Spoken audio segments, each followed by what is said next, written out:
La Guerra Federal y sus efectos políticos, económicos y sociales en el siglo XIX.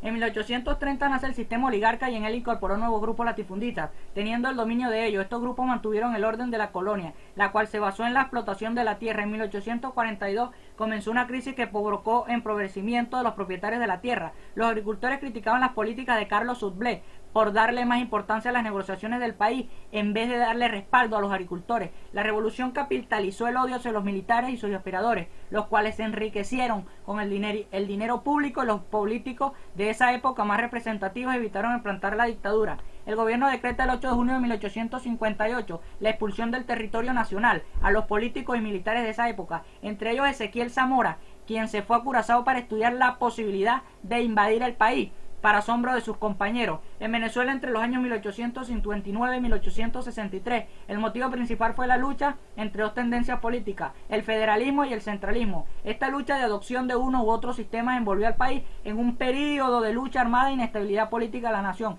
La guerra federal tuvo un marcado carácter de guerra entre guerrillas en todo el territorio nacional.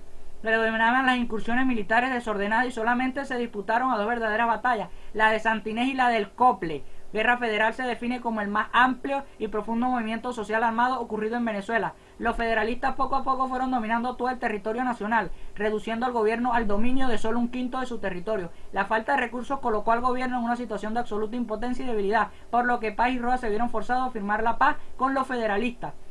El 24 de abril de 1863 firmaron un acuerdo de paz que puso fin a la guerra en la hacienda de Cocha entre ellos. Reconocieron a José Antonio Páez como el jefe de la república. Se reunieron en Caracas en una asamblea conformada por 80 miembros. Luego de quedar instalada, el general Páez debía entregar el poder. De esta manera la asamblea tendría la responsabilidad de conformar un nuevo gobierno. Se establecía el compromiso de respetar los mandos militares ya establecidos, así como el de no modificar el estado de las tropas para ese momento.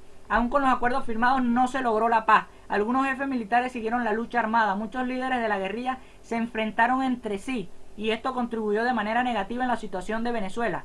Las consecuencias. En América Latina se observa la lucha por el poder entre las clases. En todos ellos los problemas heredados del pasado eran privilegios sociales, latifundismo, racismo y explotación. Esta guerra logró en parte la igualdad social entre los venezolanos.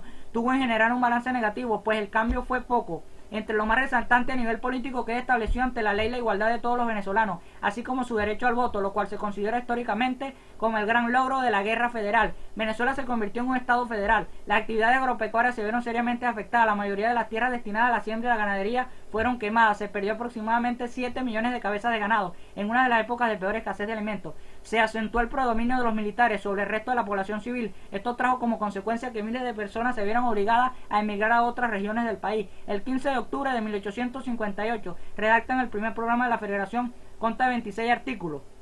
Lo nuevo es la implantación del sistema federal, la abolición de la pena de muerte por delitos comunes, remoción de los ministros del despacho por acuerdo de los 2/3 de cada cámara, libre navegación de los ríos, lagos y aguas costaneras, la aguda crisis económica que vivió el país a consecuencia de la baja en los precios de productos de exportación, principalmente del cacao. El reparto desigual de las tierras. Varias familias descendientes de la oligarquía y unos caudillos tenían inmensas propiedades y denominaban a los campesinos, y el latifundio se extendía. Las ideas de igualdad social que predicaban los liberales no se estaban cumpliendo y sirvieron para enardecer los ánimos del pueblo. Todas estas causas provocaron el descontento en la mayoría de la población, puesto que los diferentes gobiernos, tanto liberales como conservadores, no resolvieron los problemas existentes y por el contrario estos fueron acentuados. Ejemplo, la malversación de los fondos públicos, el peculado y permanencia del latifundio. Además de esto, la persecución política a los liberales, y esto condujo a la guerra federal del país.